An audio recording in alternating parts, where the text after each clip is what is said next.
Hey, everybody. If you offend easily, then this rosebud's not for you. Okay?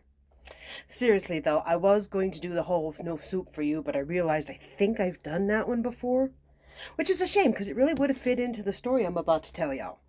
So, I want to tell y'all about the time I flipped off Howard Stern. No worry, it'll tie into the no soup for you. So, Howard Stern and Jerry Seinfeld are on the Patoot's balcony in New Orleans. I don't think it's there anymore, but it was on the corner of Bourbon Street in St. Louis. St. Louis, take your pick.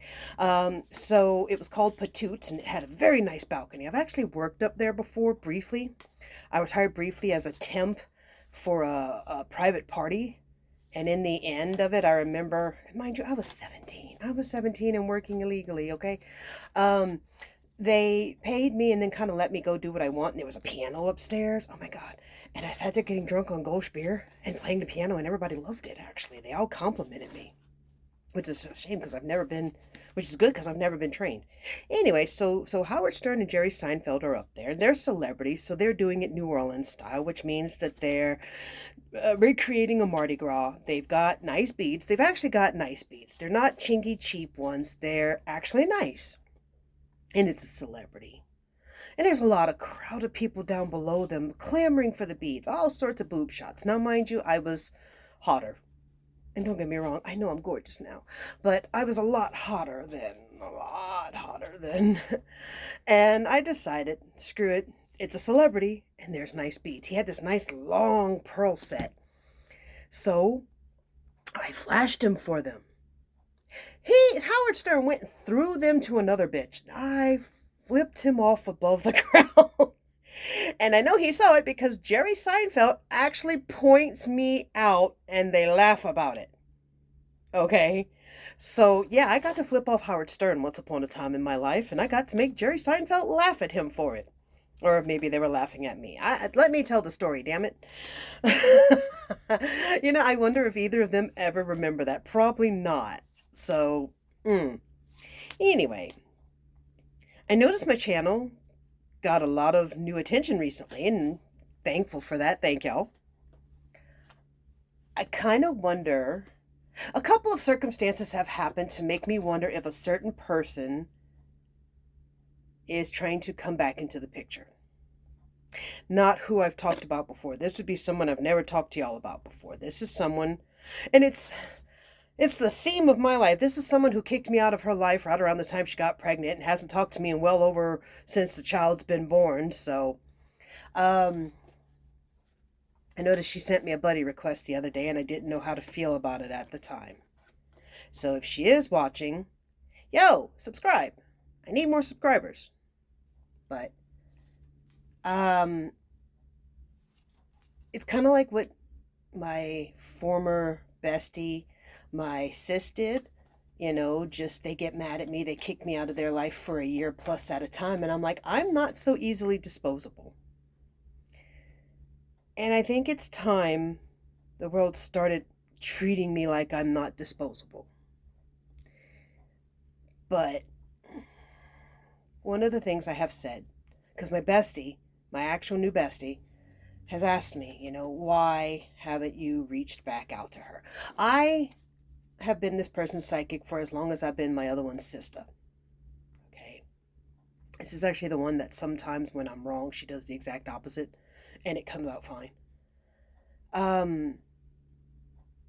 I said something that I thought at the time was a true psychic perspective.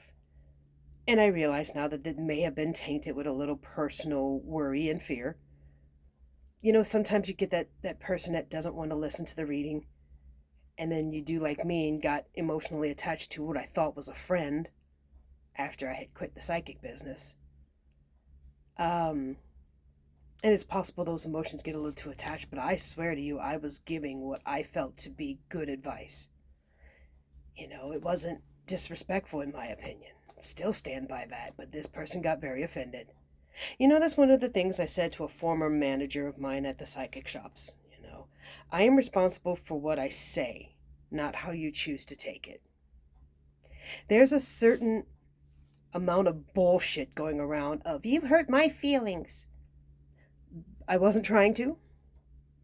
And if you don't know me better than that by now, you know, like, there are so many people now that actively seek to be offended rather than waiting for an actual offense. And I understand pregnant hormones were going on. And I understand a lot of stress and fear was going on. But I was trying to help. And if this person failed to see that, because they didn't come back after they calmed down, they kept me on block all this time. And now they reached out trying to friend me. And I wonder if it's because I'm trying to get back into the psychic business. Because this was one of my best customers. But I'm not so easily disposable that I can just be thrown to the side because you don't want to communicate. You know, when I've done that to people, because there is someone I've done that to. There is someone I did that to. And I still haven't decided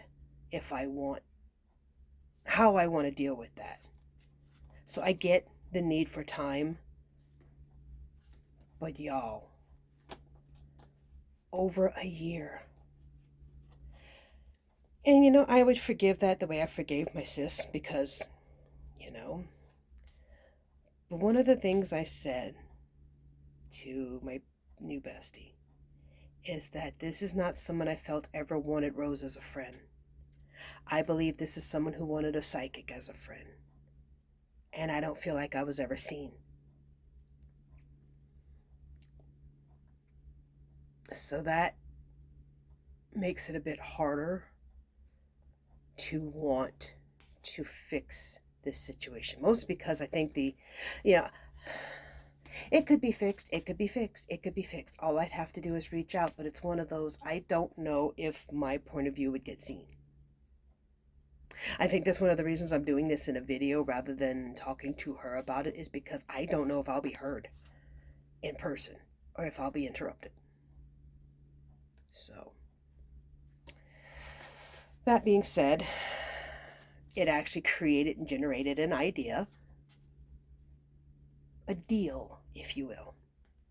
If I'm getting back into the psychic business, I'm thinking of throwing out this offer that if you recommend me to others, any first-time client who drops your name would get you a free reading. I'm thinking a free 15. That's fair. Free 15. Because I'm going in 15-minute increments. 15, half hour, 45, 1 hour. You'll be able to buy in those increments. But I think that's good because I know you network. And I think if I were to walk back into this, understanding that I'm just the psychic, that friendship itself is off the table. And I think if I did that and kept it professional, that might work. So let me think on that a little longer. If she is watching, if you reach out again, I'll probably respond. All right? I just needed a few more days to think about that. As for the other friend, since I brought her up, the one who I have cut off completely, because I reached out and asked her to be there at a dark moment in my life, and she did not. This is something I should forgive for, because we all go through our shit. I think at this point in my life, I'm just tired of people who drink all the time forgetting me. There's so many alcoholics around me, y'all. I can't heal y'all. I can't. It's not that I don't care. It's that I can't heal y'all. I'm acknowledging a limit on what I can do. And in some cases, I've been kicked out of the life, like my sis. And in one case, I stood up and went, I can't. And that's a situation I know I need to forgive. And then there's keeping the line professional. And if she wants to talk, reach out. Otherwise, as far as the rest of y'all, same thing, if y'all recommend someone who drops your name, and this would have to be someone I know, someone I've read for. So if I would have to have read for you before you could recommend me to someone. But if they come in for their first reading with me and they drop your name, you would get a free 15-minute reading. If there are any questions about that, ask me in the comments. But I'm really thinking I want that opportunity. And like I may even assign each person a number for that reason, share your code. So, yeah, I wonder if I can set that up on the website too. I'm working on it all, folks, but I attempted to job hunt again and got nowhere again. So I'm back in the depression about.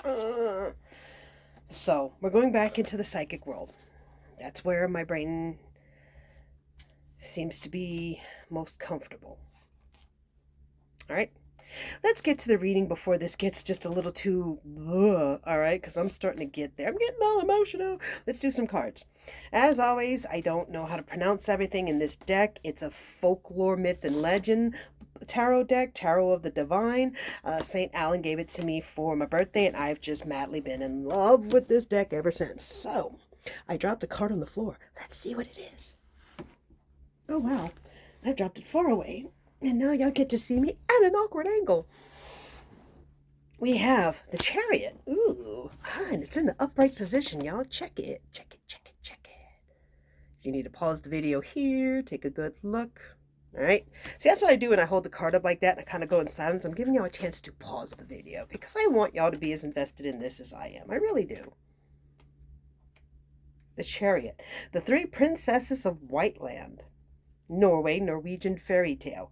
The Chariot is about harnessing emotions and charging down a straight, clear path. Where the prince may have floundered before, he has learned from his mistakes and now blazes forward confidently. Upright, it is a journey, perseverance, rushed decisions, vengeance, and victory. Well, isn't that interesting? So, if this is talking about my employment possibility, this is saying move forward. If this is talking about my personal feelings about people, it's saying move forward. So, yeah. All right, let's give it a little shuffle-roo. I like to keep shuffling because I want to make sure I get the most random pull. And I have a reverse Six of Cups that came up. So, Six of Cups. All right, in reverse. Six of Cups, Six of Cups. The Snow Queen, Denmark, Danish fairy tale. The Six of Cups evokes a nostalgia for sweeter times. Kai and Gerda are best friends as children, but when Kai is struck with depression, he leaves with the Snow Queen. Through many adventures, Gerda saves him, but by then innocence is gone. So reversed, it's the future, letting go, leaving home, and rose-tinted glasses.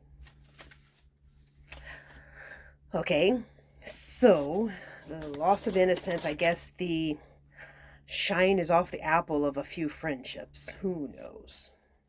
I'm supposed to know. This is a sign I haven't had enough coffee, folks. All right, so I'm strongly getting the impression here based upon what I'm talking about that, yeah, I should be moving forward. I should be letting go of certain things. I should be, yeah, I'm with it. All right, folks. And we have Judgment in the reverse position. So, and it's a monkey, and I'm a monkey, and I like being a monkey. It's my sign. Okay, and it's, so Judgment.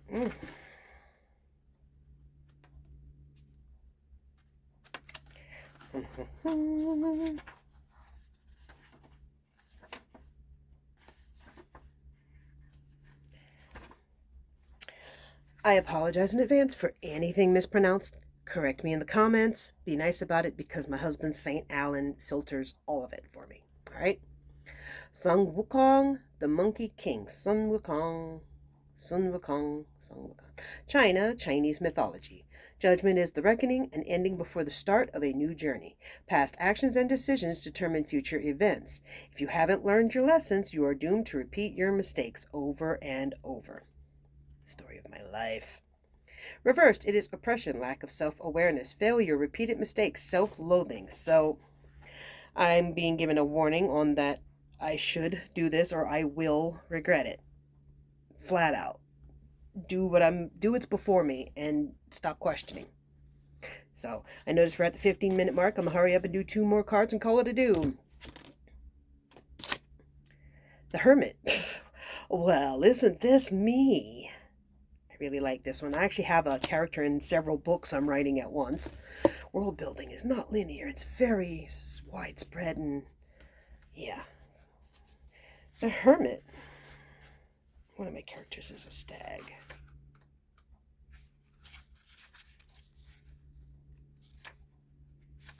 Druid and the White Stag, Ireland, Celtic legend. The hermit represents solitude and leaving responsibilities behind to focus inward. In the Celtic myth, the elusive white stag encourages people to drop everything and pursue spirituality. Drop everything and go back to psychic reading. In the upright position, it's introspection, withdrawal, prudence, insight, meditation. Personally, I think I've done enough of that and I need to come back out. But I also get the message that if I'm still need a little more time, it's okay. I'm good with that. But I've been a hermit for a while now. All right, so we have the King of Cups in the reverse position. So oh, that's a Knight of Cups. Ooh, yeah, I need more coffee. Halabu the Hunter, Mongolia, Mongolian legend. The Knight of Cups is a messenger. Halabu is kind and gentle while also willing to take a stand for what he believes in. Halabu provides for his village, and after befriending a dragon, he willingly sacrifices himself to save everyone he loves. In reverse, it's heartbreak, infidelity, lack of diplomacy, moodiness, and pettiness. I know I'm a bitch. I don't need to be reminded. This is a common thing I have happen in my tarot decks where I get insulted by them. This is the first time this one's been mean to me, but yeah, no, I get how I am. One more. What? The Ace of Wands. Yeah, okay. I wanted one more because I wanted a final overview card. So let's get to that real quick and then let y'all run, okay? Ace of Wands, the magic paintbrush, Chinese folktale. The Ace of Wands represents inspiration, a sudden creative force. The magic paintbrush embodies these qualities with passion and daring. The magical moment right before the ink hits the paper and all dreams and possibilities are within reach. I think it's telling me I need to write my books. Upright. It is excitement, creativity, a spark, growth, and new beginnings. So, yeah, but it's also something to create with. So, all right, ladies and gentlemen, y'all have already learned a lot more about me than I think I might have. No, I have no filter. I didn't care if y'all learned all that. This has been your reading. If you got a cold reading out of it, congratulations. Bye.